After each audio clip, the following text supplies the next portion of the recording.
अभ्यास भी न होवे तो कर्म मेरे लिए करो। ऐसा करने से पाठ मुझ में मिल जाएगा। इससे पूर्व के श्लोकों में भगवान ने कहा था, अगर तू दुखों से निवृत्त होना चाहता है तो जैसे बच्चा कब चुप होता है, जब उसको उसकी माँ मिल जाती है। नदियाँ हमेशा कल कल की आवाज़ करती हैं, कल कल छल छल करती रहती हैं, पर जब वो समुद्र में मिल जाती हैं तो उनकी जो आवाज़ है वो शांत हो जाती है।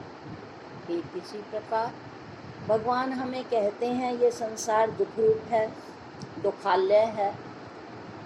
क्षणिक हमें सुख की प्रतीति होती है, पर सुख के पीछे दुख है, और दुख के पीछे अगर सुख है भी तो क्षणिक है। तो भगवान कहते हैं कि तू हमेशा के लिए सुख चाहता है ना, तो जिस तरह बच्चे का रोना और बच्चे की भूख को सिर्फ एक माँ ही मिटा सकती है, उसी तरह भगवान कहते हैं कि नर की दुखों को एक नारायण की शरण ही शांति दे सकती है। इसके लिए उन्होंने हमें कृपा करके बहुत सारे साधन दिए, पर उन्होंने कहा ज्ञान प्राप्ति कर, ज्ञान का अभ्यास कर, मन को मेरे में लगा। भगवान कहते हैं कि ना तो तेरा मन मुझ में लगता है, जब मन नहीं लगता तो बुद्धि भी ज्ञान को प्राप्त नहीं कर पाती। जैसे चंचल दर्पण में, हिलते दर्पण में हम अपनी शक्ल नहीं देख सकते, इसी तरह अगर गुरु ज्ञान दे भी दें, अगर हमारा मन चंचल है तो वह उस ज्ञान को प्रॉपर वे में एडॉप्ट कर ही नहीं सकता। भगवान हमारी जैसे माँ बच्चे की हर परिस्थिति को समझती है, उसका मूड देखते ही माँ समझ जाती है। बच्चा पीड़ा में है या ये आज स्कूल नहीं जाना चाह रहा, बहाने करता है, तो माँ कहती है ना कि मैं सब जानती हूँ। इसी तरह हमारा मूल कारण क्या है? नारायण है। तो वो कहते हैं, अच्छा तुझे प्रॉब्लम हो रही है, तेरा मन भी मुझ में नहीं लगता, तेरा बुद्धि भी ज्ञान को ग्रास्प नहीं कर पाती, तो आ मैं तुझे एक और नया रास्ता बताता हूँ। जैसे एक बच्चे को सवाल समझ नहीं आता, एक अच्छी माँ, एक अच्छी टीचर कहती है बेटे इस फॉर्मूले से समझ लो। अच्छा अगर इससे तुम्हें नहीं समझ आ रहा, मैं दूसरा फॉर्मूला देती हूँ। ठीक इसी तरह हम भगवान के बच्चे हैं। मन तो बच्चा है, ये कच्चा है। बिल्कुल मन की हरकतें एक बच्चे की तरह होती हैं। जैसे बच्चा क्षण भर भी शांत नहीं बैठ सकता, छोटी छोटी बात के लिए जिद करता है, जिद पूरी ना होने पर वो रोता है। ठीक इसी तरह हम भी संसार में जो ये हमारा मन है, छोटी छोटी चीज़ों के लिए तरसता रहता है, जिद करता है। उसको तो मिल गई, मेरी दौरानी को तो ये चीज़ मिल गई, मेरे फलाने को मिल गई, मुझे ही नहीं मिली, मेरी किस्मत ऐसी है। दुखी होता है, परेशान होता है, प्रतिद्वंद्विता कंपटीशन करता है। ठीक इसी तरह ये मन भी शांत नहीं बैठता, हर समय संसार की तरफ इसकी गति है। बस मुझे सुख मिल जाए, मेरे रिश्ते ना टूटें, मुझसे धन ना खिसके, सब चीज़ मेरे अनुकूल हो जाए, पर ऐसा कभी होता नहीं है। भगवान कहते हैं आ, मैं तेरी परिस्थिति तो नहीं बदल सकता, तेरा मूड बदल देता हूँ। जैसे बच्चा रो रहा है, अब एक समझदार माँ जो थोड़ी समझ कम होगी वो कहेगी चुप हो जा, चीज़ ले दूँगी, शांत हो जा। बच्चा नहीं मानता तो माँ दो चार थप्पड़ लगाती है। और एक समझदार माँ प्यार से समझाती है, बेटे तूने कलर्स लेने हैं, वैक्स कलर्स चाहिए, कितने चाहिए? पूरी डिब्बी चाहिए। अच्छा लाद क्या करेगा फिर? ड्राइंग बनाएगा? बना दूँ, ठीक है। पापा आएंगे, फिर हम बाजार जाएंगे, फिर आपको मैं ड्राइंग की कॉपी भी लेकर दूंगी और कलर्स भी लेकर दूंगी। बच्चे को वो बहलाती है और फिर वो बच्चा चुप हो जाता है। ठीक इसी तरह भगवान हमें शांति का उपाय बता रहे हैं। वो करुणा निधान है। कहते हैं अच्छा तू बहुत दुखी है, आ मेरी शरण में आ जा, मैं तेरे दुखों को दूर करूँगा। थाम तू मुझे दुखों शोक छोड़ निकालूंगा। पापों से सब मैं तुझे, तेरे जितने भी कष्ट हैं, जितनी भी प्रॉब्लम्स हैं, तू सबको छोड़कर केवल मेरी शरण में आ। मेरा वायदा है शोक छोड़ निकालूंगा, तेरे सब दुखों को दूर करूंगा। पर शर्त क्या है? रखना मन मेरे। जो मन तूने संसार में बांटा है उस मन को मुझे दे दे, मुझे समर्पित कर दे। पर देखते हो ना ये मन बड़ा चंचल है, टिकता नहीं। तो कहते हैं अच्छा नहीं टिक रहा, ज्ञान प्राप्त कर। पर आपको पता है ज्ञान किससे प्राप्त होता है? बुद्धि से। बुद्धि कौन से तत्व की बनी है? अग्नि तत्व से बनी है। और मन कौन से तत्व से बना है? वायु तत्व से। हमारा अभ्यास क्यों नहीं हो रहा? श्लोक का पहला शब्द है अभ्यास भी ना होवे तो कहते हैं तेरे से अभ्यास नहीं होता तो मैं तुझे अगला ऑप्शन देता हूँ। अब आइए हम पहली पंक्ति पर विचार करते हैं कि हमारा ईश्वर की तरफ मन जुड़ता क्यों नहीं, हमारा अभ्यास क्यों नहीं होता। आइए पहले इस पंक्ति पर विचार करते हैं। वो कहते हैं तेरे से अभ्यास नहीं होता, तो आइए विचार करें अभ्यास क्यों नहीं होता। हम ज्ञान की कक्षा में जाते हैं, पहले तो ये मन जाना ही नहीं चाहता, बड़े बहाने बनाता है, ऐसा है वैसा है, माया इसको घेरती है, ये जाना ही नहीं चाहता। क्योंकि इसको पता है जब इसके जीवन में ज्ञान आ जाएगा तो ये मेरे ऊपर बंधन लगाएगा। ज्ञान के क्लास में कहते हैं ना भगवान अगर तुझे ये ज्ञान चाहिए तू ऐसा कर, तू ऐसा कर। पर ये बच्चे की तरह बंधन में आना नहीं चाहता। इसलिए तो बच्चे आए दिन छुट्टी करते हैं, मम्मा मेरे पेट में दर्द है, मैं स्कूल नहीं जाऊंगा। तो बंधन में ये नहीं आना चाहता बच्चा, ये गलियों में घूमना चाहता है। ठीक इसी तरह हमारा मन भी संसार की गलियों में घूमने को तैयार है, पर अपने घर में आना ही नहीं चाहता। तो ये अभ्यास में हमें रुकावट डालता है क्योंकि इसे गुरु ज्ञान अच्छा नहीं लगता।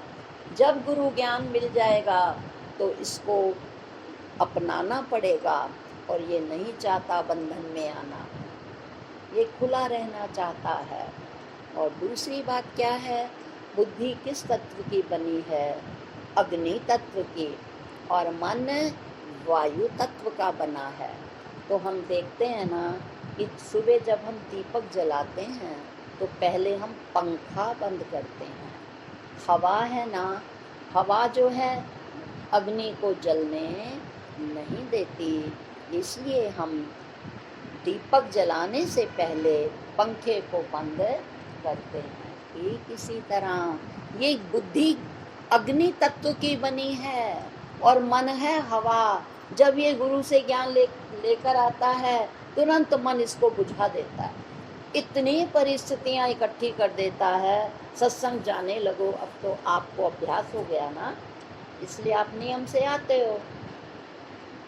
परंतु जिन्हें अभ्यास नहीं होता वो शुरू शुरू आते हैं, नए जूते की तरह ज्ञान काटता है ना। नया जूता होता है ना, तो वो काटता है शुरू शुरू। बच्चा कहेगा मैं नहीं पहनूंगा, ये मुझे काटता है। माँ कहती है थोड़े दिन बेटा पहनेगा ना, ये फिट हो जाएगा, पर बच्चा नहीं मानता। और अगर बड़ा व्यक्ति आप और हम जूता खरीदें, बहुत अच्छा है, डिज़ाइन अच्छा है, बहुत है, पर शुरू शुरू काटता है, तो हम क्या करते हैं, पीछे रुई लगा लेते हैं या तेल लगा लेते हैं, और क्या कहते हैं धीरे धीरे फिट हो जाएगा, और वो हो भी जाता है। परंतु ये मन है ना, जल्दी एडजस्ट नहीं करता, ईश्वर की तरफ ये नहीं जाता, जगत की ओर तो ये हर समय फिरने को तैयार है, बच्चों की तरह। बच्चे घर नहीं आना चाहते, इसलिए अपने आत्म घर में मन बैठना नहीं चाहता। इसलिए जब इसे ज्ञान दिया जाता है ना, तो ये ज्ञान को बुझाने की कोशिश करता है। मैं इस रास्ते जाता ही नहीं, क्योंकि फिर आप देखते हो ना, हम और आप देख रहे हैं, जो पुराने साधक हैं, जिनके मन में जिज्ञासा है, और वो जैसा शास्त्र बताते हैं, जैसा हमारे गुरु महाराज बतानियाँ कम है ना, थोड़ी थोड़ी बात में ये अपसेट हो जाता था। 2 शब्द हैं, अपसेट। गुरु क्या करते हैं, पलट देते हैं, अपसेट को सेट अप कर देते हैं। तभी कबीरदास जी ने कहा, उलट देने मेरे नैन उतरिया। गुरु इतने कमाल के हैं, हम अपसेट को सेटअप कर देते हैं। पर ये बच्चा जैसे न खुद शांत बैठता है, ना घर वालों को शांत बैठने देता है, इसी तरह ये मन ना खुद शांत बैठता है, ना ये हमारी वृत्तियों को, ना हमारी बुद्धि को शांत बैठने देता है। फिरता रहे नहीं बैठे, मन ये पारथ सत्य है। तो आइए, उन्होंने कहा कि अभ्यास भी ना होवे तो, मुझे पता है तू अभ्यास नहीं कर पाएगा, तो आ तू कर्म कर ले, क्योंकि कर्म करना इसका स्वभाव है। गीता के पिछले अध्यायों में भी कहा, तेरे शरीर की यात्रा बिना कर्म बने नहीं। काम करने में होशियार है ये, इसे संसार में लगा लो, और अगर इसे शांत बैठा दो, थोड़ी देर ध्यान में बैठा दो, थोड़ी देर किसी सत्संग की पुस्तक में बैठा दो, या किसी सदगुरु के पास थोड़ी देर ये बैठे, तो बस ये घड़ी देखता कितनी देर हो गई। और अगर इसको किट्टियों में बैठा लो, इन्हें शादी में बैठा लो, तो लौटना नहीं चाहता, मम्मी थोड़ी देर और बैठेंगे, मम्मा अभी तो आए हैं। परंतु अगर सत्संग में कहो, तो बच्चा टिक कर बैठ नहीं सकता। ठीक इसी तरह भगवान कहते हैं, बच्चे को कहते हैं ना काम दे दो, बहुत छोटा बच्चा होता है, उसको हम पेंसिल और कॉपी पकड़ा देते हैं, वो उल्टी सीधे लकीर मारता रहता है, जिसका कोई अर्थ नहीं होता, पर फिर भी क्या कहते हो, चलो लगा तो हुआ है ना। तो भगवान कहते हैं, अच्छा ये ज्ञान नहीं सुनता, आओ इसे कर्म में लगा दें। बुद्ध, महात्मा बुद्ध की कहानी से मैं आगे प्रसंग को बढ़ाऊंगी। एक बार महात्मा बुद्ध श्रावस्ती की गलियों से जा रहे थे कि अचानक एक स्थान पर उनको कुछ भीड़ और रोने की आवाज़ आई। संतों का हृदय, संत हृदय नवनीत समाना, संतों का हृदय मक्खन की तरह होता है। वो कहने लगे अपने भिक्षुकों से कि कुछ देर यहाँ खड़े हो जाओ, कोई बात नहीं, मन चंचल है। तो वो कहते हैं कि यहाँ थोड़ी देर खड़े रहते हैं। रोने की आवाज़ आई, सारे बाहर खड़े हैं, एक छोटा बच्चा अंदर रह गया, आग लग गई है आंगन में, माँ बाप बाहर काम कर रहे थे, वो आवाज़ लगा रहे हैं, गोपाल बाहर आ जाओ, आग लगी है, आग लगी है। पर बच्चा खेल में इतना मस्त है कि वो संत की बात, घर वालों की बात नहीं सुनता। पर संतों के पास तो युक्तियाँ और तरीके होते हैं ना समझाने के। वो कहते हैं आप लोग हटिए, वो आवाज़ लगाते हैं गोपाल कहाँ हो बेटा, इधर आओ। वो ये नहीं कहते आग लगी है, वो कहते हैं तुम खिलौनों से खेल रहे हो ना, खिड़की के बाहर आओ, तुम्हारे पिता तुम्हारे लिए इससे भी अच्छे और नए नए खिलौने लाए हैं, तुम उनसे खेलो, इन पुराने खिलौनों को छोड़ दो। जैसे ही वो संत की आवाज़ सुनता है कि तुम्हारे पिता नए खिलौने लाए हैं, पुराने खिलौनों को छोड़ दो, और वो तुरंत नए खिलौने की इच्छा से खिड़की से बाहर आता है और माता पिता उसको पकड़ लेते हैं और बहुत धन्यवाद देते हैं संत का। कहानी हमें क्या बताती है? ठीक इसी तरह चारों तरफ संसार में परिस्थितियों की आग लगी पड़ी है। कोई पिता से दुखी है, कोई पुत्र से दुखी है, कोई पति से दुखी है, कोई धन से दुखी है। नानक दुखिया सब संसार सो सुखिया जिन नाम आधा। तो संत कहते हैं माया की आग लगी पड़ी है, माया तरह तरह से इस मनुष्यों को भरमा रही है, रुला रही है, पर ये आग में तो घिरा हुआ है, पर संतों की शरण में नहीं आता कि माया के खिलौनों से खेल रहा है। आग भी लगी है, फिर भी ये संसार के व्यक्तियों से थोड़े बहुत सुखों से खेलने से पीछे नहीं हटता। कहते हैं फिर क्या हुआ, ये तो दुनिया में आए हैं, चलता ही रहता है, इसको वैराग्य नहीं होता। पर संत कृपा करते हैं, अरे ये परिस्थितियों की आग में घिरा पड़ा है, आ तुझे बाहर निकालूं, तेरे लिए मैं नए खिलौने, खिलौने का क्या अर्थ है? खिलौना, प्रसन्न हो। बच्चा खिलौने को देखकर प्रसन्न होता है, उसका नाम खिलौना क्यों रखा गया है? खिलो मैंने प्रसन्न, ने अनुरोधात्मक शब्द है, तो कहते हैं खिलौना। तो जैसे बच्चा खिलौने को देखकर खुश हो जाता है, संत कहते हैं अरे परमात्मा के पास आ जाओ, संतों की शरण ले लो, उनसे युक्तियाँ लो, उनसे जीने के तरीके सीखो और खिलो ना, मुरझाए चेहरे क्यों हैं, खिल जाओ। परंतु फूल कब खिलते हैं? थोड़े से फूलों को छोड़कर अधिकतर फूल कब खिलते हैं? जब सूर्य निकलता है। संत कहते हैं ज्ञान का सूर्य अपने जीवन में उदय कर लो तो जीवन खिल उठेगा। दो शब्द हैं, एक है मृण्मय, एक है चिन्मय। मृण्मय कहते हैं मिट्टी का, हम पार्थिव प्राणी हैं। पार्थिव माने पृथ्वी, पृथ्वी से जो अन्न पैदा होता है उसकी एक बूंद से हमारा जन्म है। जब तक हम जिंदे रहते हैं, चाहे हम गाय का दूध पिएं तो गाय क्या खाती है? घास, घास पृथ्वी से ही होती है। चाहे हम बड़े होकर फल खाएं, अनाज खाएं, सब किस पर होते हैं? पृथ्वी पर ही होते हैं। और जब हम देह छोड़ते हैं हमें पृथ्वी पर ही लिटाया जाता है। इसलिए हमारा जो हम पैदा होते हैं हमारा संबंध पृथ्वी से होता है और अंत में हम पृथ्वी में ही लिटाए जाते हैं।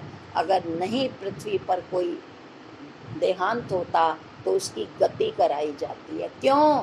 जिंदगी भर ये पैदा भी पृथ्वी से हुआ, इसने सारी जिंदगी पृथ्वी के फल फूल पौधे खाए, साग खाए, सब्जियां खाई, और अंत में फिर इसका जो कारण है उस जमीन पर इसको लिटा दिया जाता है।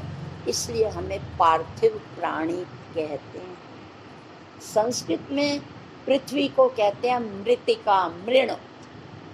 तो मृणमयम, हमारा शरीर क्या है? मृणमय, मिट्टी से बना है। इसलिए एक लाइन आता है कि मिट्टी के खिलौनों से खेलते हो बार बार किस लिए। संत कहते हैं सारी जिंदगी अपना शरीर भी मिट्टी से बना है, सामने वाले की हर शरीर मिट्टी से बना है, हम पार्थिव प्राणी हैं। तो कहते हैं कभी किसी संबंध से घिरे रहते हो, कभी किसी संबंध से घिरे रहते हो, कभी पृथ्वी से उत्पन्न चीज़ों को खाने पीने और आनंद मनाने में लगे हो। अरे आप मृणमय हो। तभी संतों ने कहा मिट्टी के खिलौनों से खेलते हो बार बार किस लिए, आओ मृणमय से चिन्मय की तरह पाए। संधि तोड़िए, स्तोषुनाशु संधि के अनुसार चिदमय, इसको दै को न बना है तो ये जुड़कर हो गया चिन्मय। तो कहते हैं अरे ये मृणमय है, इसके अंदर चेतन आत्मा है। तो वो कहते हैं हर समय इस मिट्टी की बात करते रहोगे, मिट्टी को खिलाते रहोगे, मिट्टी से संबंध बनाते रहोगे। अरे इस मृणमय शरीर के अंदर जो चिन्मय तत्व है, उस चिन्मय तत्व को जानकर खिल जाओ, प्रसन्न हो जाओ। जब तक इन जड़ संसार से जुड़े रहोगे, नई नई परिस्थितियों से घिरे रहोगे, ना कभी सुख मिला है, ना सुखी रहोगे। अरे सुखी रहना चाहते हो तो उस सुख स्वरूप से जुड़ जाओ। भगवान हमें ऐसा कह रहे हैं। कैसे जुड़ेंगे? आइए आगे चलते हैं कि हम कैसे जुड़ें, मृण्मय से चिन्मय की यात्रा हम कैसे करें, शरीर से इस आत्म तत्व की तरफ कैसे आएं। तो भगवान इसका भी रास्ता बताते हैं। जैसे माँ या पिता बार बार दुकान के गुर देता है, अच्छा तेरे से ऐसा नहीं होता तो तू ऐसा कर ले, अच्छा तुम सेल नहीं कर सकता तो तू जाके गाड़ी कर ले, अच्छा वो भी नहीं कर सकता पर दुकान पर बैठ जा, क्योंकि बिना बैठे कमाई होगी नहीं। तो संत कहते हैं आओ संसार की तो कमाई की अभी भी कम आई। तनख्वाहें बढ़ जाती हैं ना, स्कूलों में मैं देखती थी इतनी बढ़ाई, तो मैं कहती थी इतनी बढ़ा दी। पंचम वेतन आयोग लगा, 4-4 हज़ार तनख्वाह बढ़ गई, फिर भी स्टाफ कहता था बस इतनी बढ़ी। परंतु सतगुरु की शरण में जब आ जाते हैं तो हम तब नहीं कहते कि अभी भी कम आई, और संसार जितनी बोनस मिल जाए अभी भी कहते हैं कमाई ज़्यादा तो कमाई है नहीं, अभी भी कम ही आई है। परंतु जो आध्यात्मिक कमाई कर लेता है तो उसके पास चाहे मिट्टी के बर्तन हों, चाहे सूती कपड़े हों, वो फिर भी ईश्वर का शुक्रिया अदा करता है। आइए हम आध्यात्मिक कमाई की तरफ बढ़ें। कैसे हम ईश्वर से जुड़ सकते हैं, इसके प्रसंग में हम चलते हैं नवधा भक्ति की ओर। भगवान राम ने जो उपदेश दिया था शबरी को, आइए भगवान राम के द्वारा दी गई नव इस शरीर ने गुरु की छत्र छाया में सीखा है, उसके अनुसार मैं अपने विचार आप तक पहुंचाने की कोशिश करूंगी। पहला है, 3 लाइनों में देखिएगा। पहला है श्रवण, दूसरा है स्मरण और तीसरा है कीर्तन। तो कहते हैं अगर तू ज्ञान तुझे बड़ा मुश्किल लगता है, निरस लगता है, मन तेरा सत्संग में जुड़ता नहीं, तो आ, तुझे काम करने की आदत है ना, सिर्फ डाइवर्ट्स कर दे। तभी तो बुल्ले शाह को इनायत शाह गुरु ने कहा था, बुलिया रबदा की पाना ऐदरों कुटना तो ऐदरों लाना। आइए भगवान कहते हैं अब तक आपने संसार के लिए काम करे, आओ थोड़ा समय निकालो, अपने आत्म तत्व के लिए भी समय निकालो। इस रूप को सजाने में हमने जिंदगी लगा दी, पर क्या ये रुका? ये रूप रुका? कितना कुछ हमने इसको खिलाया, पिलाया, सजाया, पर इसने अपना रूप दिखा दिया ना। क्या रूप था, क्या हो गया। तो आइए आज स्वरूप की बात करें, स्व को सजाएं, अपनी आत्मा की तरफ आएं। तो कौन सा कर्म कहा उन्होंने? कहा श्रवण करिए। सबसे पहला सुनो। बिना सुने हमारी वृत्ति, कोई भी किसी भी चीज़ को हम खरीदते हैं तो पहले उसके बारे में सुनते हैं, अच्छा ऐसी है। तो सबसे पहला है सुनो।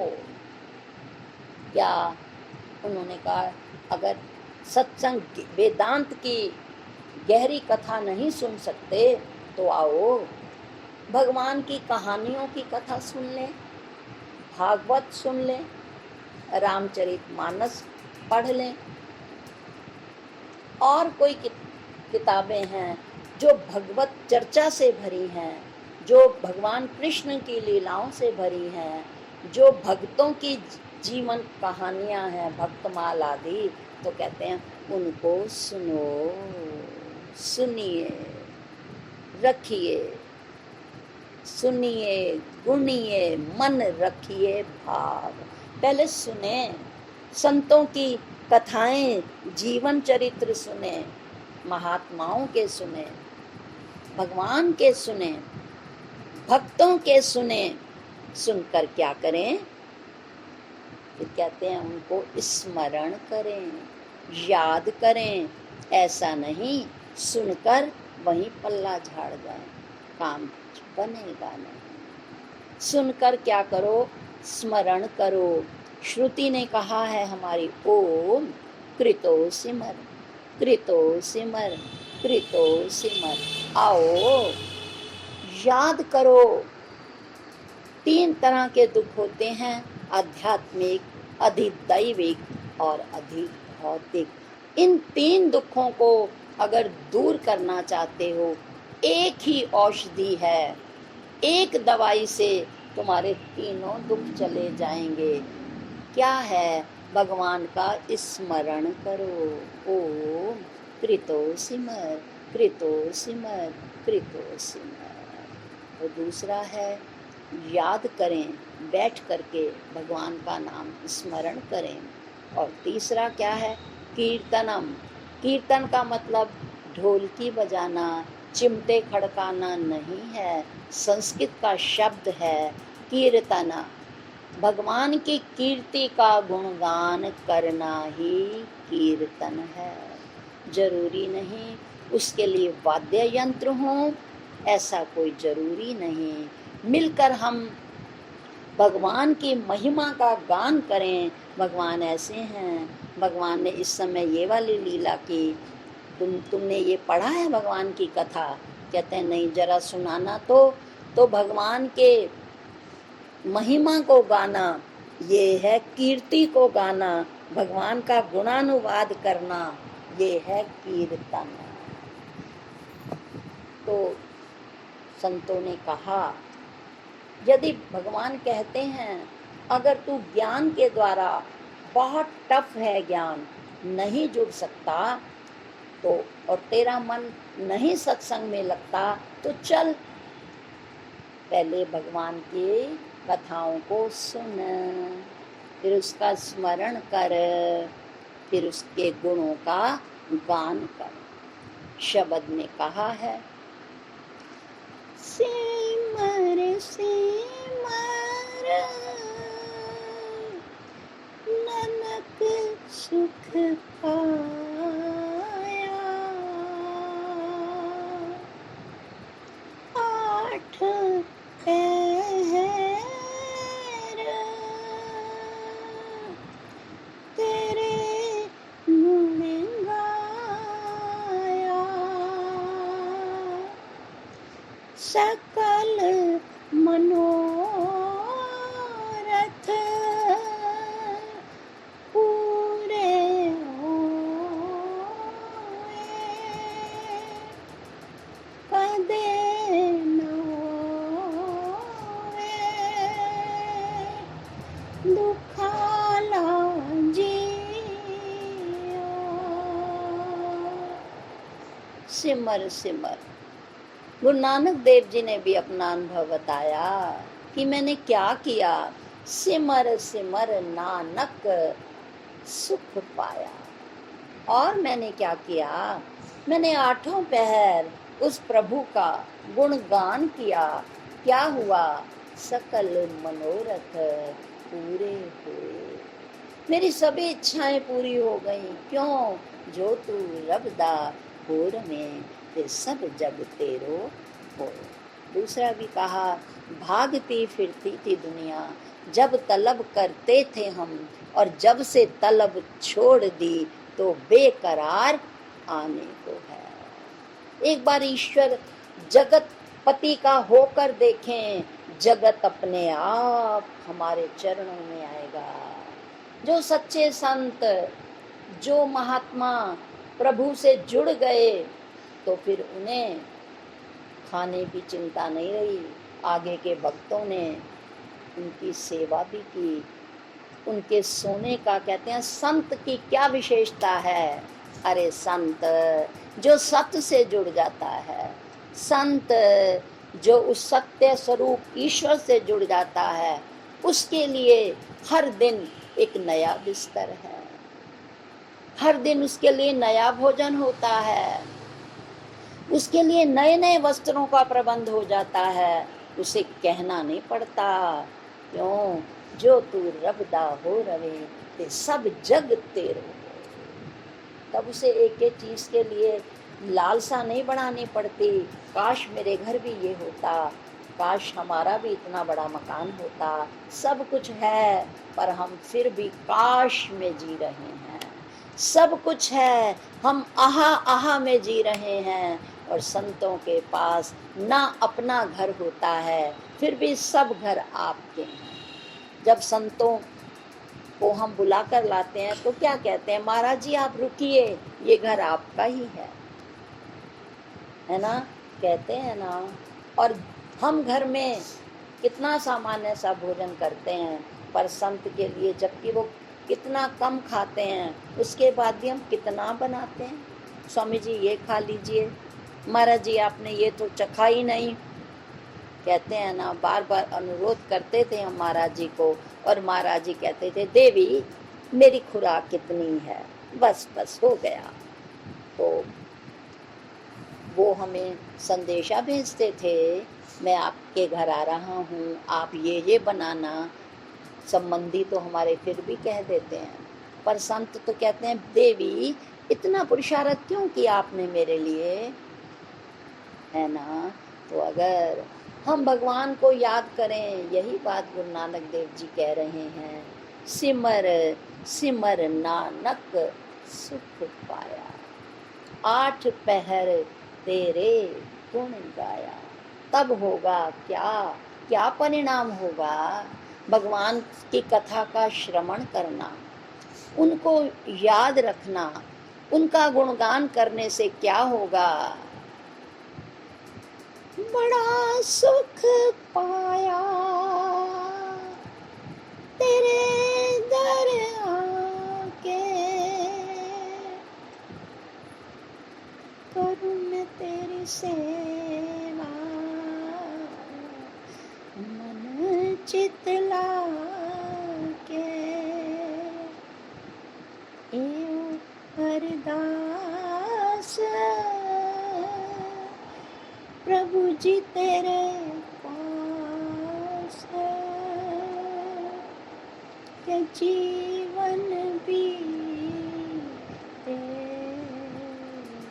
तेरे चरणों प्रभु जी तेरा प्यारा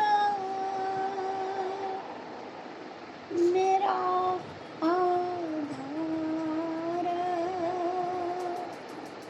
के जीवन बीते तेरे चरणों। कहते हैं आओ किसी गुरु की शरण ले लें, वो हमें रास्ता बताएगा। और भगवान भी बता रहे हैं कि क्या कर, मेरी कथाओं का श्रवण कर, समय समय पर जब तेरे ऊपर दुख आए ना, उसको याद कर। 5 साल के ध्रुव को धक्का दिया था उनकी सौतेली माँ ने, सुरुचि ने। बच्चे का मन आहत हुआ। माँ की गोद सुनीति की आया, रोने लगा। क्या हुआ पुत्र? आज माँ विमाता ने मुझे पिता की गोद से उठाकर धक्का दिया और कहा, अगर इस गोद में बैठना था ना तो मेरे गर्भ से जन्म लिया होता। उन्होंने कहा, बेटे कोई बात नहीं, रोने की कोई बात नहीं, मैं तुझे इससे भी बड़ी गोद में बैठाऊंगी जहां से तुझे कोई उतार नहीं सकेगा। बच्चे को उत्सुकता हुई। उन्होंने कहा, जल्दी माँ बताओ ना, कौन सी गोद है जहां से मुझे उठाया नहीं जाएगा? उन्होंने कहा, बेटे वो परमात्मा की गोद है। अगर एक बार उस गोद में बैठ गया तो वो गोद इतनी विशाल है कि उसमें कई ब्रह्मांड समा सकते हैं। ब्रह्मांड का क्या अर्थ है? ये ब्रह्म का अंडा है। जैसे एक माँ कई अंडों को सेती है, पक्षियों के होते हैं, मछलियों के, उसी तरह वो ब्रह्म है, वो प्रभु है, वो जगतपति है, जगत का पिता भी है। ये सारा जगत उसका अपना रूप है। उसकी गोद इतनी बड़ी है कि सब उसमें समा जाते हैं। तो कहते हैं, माँ मैं उस गोद में कैसे बैठूंगा? कहते हैं, पुत्र बस एक थोड़ी सी बात है, उसके लिए तुझे तप करना पड़ेगा। तप का क्या है? तत्व की प्राप्ति के लिए, परमात्मा की प्राप्ति के लिए जो इस शरीर को तपाया जाता है उसे तप कहते हैं। तो कहते हैं, बेटा वो गोद तो ऐसी है कि अगर एक बार मिल गई तो फिर तुझे किसी जन्म में किसी और गोद की जरूरत नहीं होगी। तो कहते हैं, माँ बताओ फिर। तो माँ ने रात को सब कुछ समझाया। जिज्ञासा इतनी जबरदस्त थी कि वो सुबह माँ के चरणों में प्रणाम करके बिना माँ को बताए बच्चा निकल गया। हमें इतनी आग लगती है क्या? इतने वर्षों से हम सुन रहे हैं, क्यों नहीं हमें आनंदानुभूति होती? क्यों नहीं हमारे दुखों की निवृत्ति होती? और जबकि कहते हैं सुखान तरस, ऐसा ये ब्रह्म ज्ञान है, ऐसा ये तत्व है, ऐसी ये सत्संग का, महान पुरुषों का प्रभाव है कि अगर जिज्ञासा से, नियम से, श्रद्धा से इस ज्ञान को सुना जाए तो तुम्हारे और हमारे दुखों की निवृत्ति ना हो, ऐसा हो ही नहीं सकता। पर क्या डू एंड डाई डोंट सिवाय, आज कर लूँगी, कल कर लूँगी, आज की छुट्टी रख लूँगी, आज फलाना सा काम है, करिए। बिल्कुल हमने भी किया है, सब कुछ किया है, सर्विस भी की है, सत्संग में भी गए हैं, आश्रमों में भी गए हैं, सब कुछ किया है, तभी तो आज गुरु की कृपा से शांत बैठे हैं। समय तो आपको निकालना ही पड़ेगा। सबके लिए हमारे पास समय भी है, शक्ति भी है, तन भी संसार को देते हैं, समय भी संसार को देते हैं, धन भी संसार के लिए है।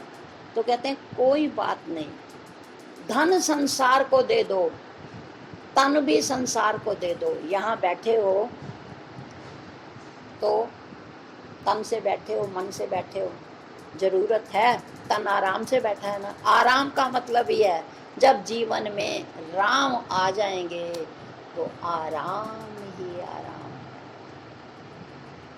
पर आराम भगवान ऐसे नहीं आते, भक्त की परीक्षाएं लेते हैं। तो आइए, आज वो क्या कह रहे हैं भगवान? भगवान कहते हैं, अरे इस नवधा भक्ति में कुछ भक्ति मैंने क्या होता है, हमने बहुत बार इस शब्द का विचार किया है। विभक्त मैंने होता है बट जाना, जैसे इस चीज़ को इतने व्यक्तियों में विभक्त कर दो। वि उपसर्ग है, जब वो हट जाता है उसका अर्थ उल्टा हो जाता है। उपसर्ग की विशेषता है, वो शब्द का महत्व बढ़ाता है और कई बार वो शब्द को उल्टा कर देता है। जैसे विशस्त्र शस्त्र रहित और सशस्त्र शस्त्र सहित, ठीक इसी तरह विभक्त मैंने होता है बट जाना और भक्त मैंने जिसका हृदय बटा हुआ ना हो। वो कहता है बस एक शर्त है, जिस समय तू यहाँ बैठा है ना, तेरा ध्यान कहीं और भटकना नहीं चाहिए। तो ईश्वर भगवान ने कहा, भाव का भूखा हूँ मैं और भाव ही एक सार है। मुझे तेरे से तन की सेवा नहीं चाहिए। एक सच्चे उसमें संत आपसे मांगते हैं कि आप आओ हमारे तन की सेवा करो, या आपसे धन कहा जाता है कि आप धन लाओ यहाँ खर्च करो, या आओ तन की सेवा करो। सिर्फ क्या कहा जाता है, अपना मन मुझे दे दो, सिर्फ एक समय निकालिए। ये तो निकल ही रहा है। बार बार आपसे कहा जाता है कि समय का पंछी उड़ता जाए, एक उजला एक काला पर फैलाए। समय का पंछी उड़ता जाए, पर उसमें आवाज आती है टिक टिक टिक। अरे समय तो गुजर रहा है, तू टिक जा, स्थिर हो जा। तो आज के प्रसंग में 3 ही हो पाई हैं, क्योंकि 9 भक्ति हैं। परंतु यदि हम फिर आगे चलेंगे तो आपका समय हो जाएगा, और आपको पता है कि हम लगभग समय के यहाँ पाबंदी होती है। तो अगर शरीर रहा, श्वासों ने साथ दिया, ईश्वर ने कृपा की, हम फिर बैठकर जो आगामी 3 भक्ति भगवान ने बताई हैं, 3 हम दोहरा चुके हैं, बाकी 6 और रह गई हैं। हमने आज शरीर की सुना, स्थिर शरीर को रख कर हम कैसे भगवान से जुड़ सकते हैं, हमने आज उस पर विचार किया। और फिर शेष जो और आगे उन्होंने दूसरे में कहा है, जैसे कहते हैं ना कि उत्तिष्ठ जागृत प्राप्य वरा निबोध्यत, ईशावास्य उपनिषद का ये सबसे पहला सूत्र है। हमें जगाने के लिए क्या, उत्तिष्ठ, अरे अज्ञान की नींद से उठ जाओ, बहुत समय से सोया, अब उठ जाओ। संत ने कहा, जाग रे नर जाग रे, क्यों गफलत में सो रहा, जाग रे नर जाग रे, या तो जागे योगी भोगी, या फिर जागे चोर रे, या फिर जागे संत प्यारा, गुरु संग लागे डोर रे, जाग रे नर जाग रे, क्यों गफलत में सो रहा,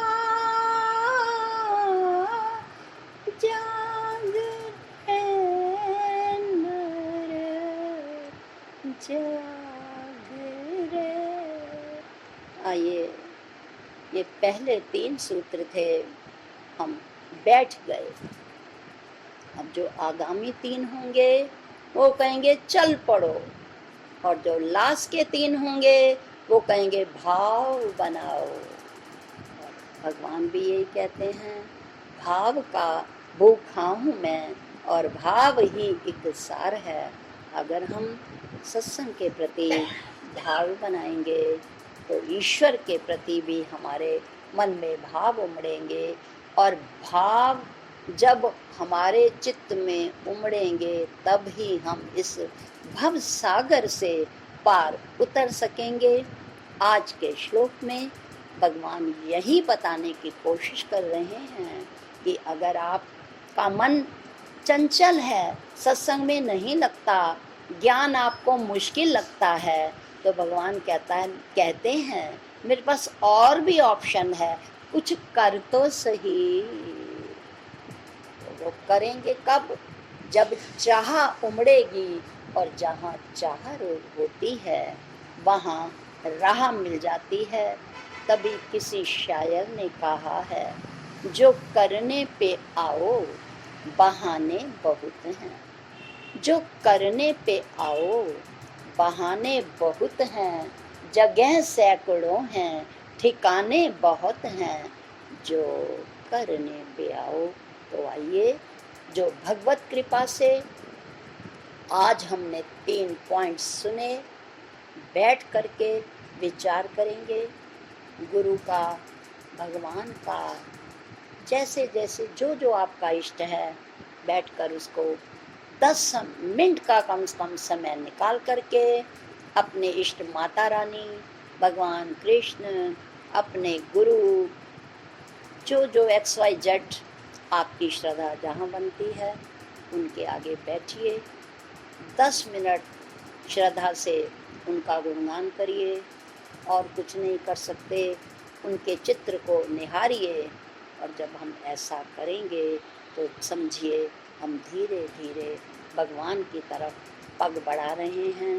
पहले पग पर बच्चा एकदम नहीं चल पाता, खड़ा होता है, चलता है, गिर जाता है, परंतु एक दिन ऐसा होता है वो इतना तेज भागता है कि माँ की पकड़ में भी नहीं आता। ये किसका फल है? अभ्यास का फल है। Practice makes a man perfect. तो आइए, जैसा भगवान ने बताया, आज बैठेंगे, स्मरण करेंगे, भगवान का गुणगान करेंगे, और भगवान की तरफ, उस लक्ष्य की तरफ हम अपना कदम प्रारंभ करेंगे। इन्हीं शब्दों के साथ आज के प्रसंग को यहीं समाप्त करते हैं। ओम शांति शांति शांति।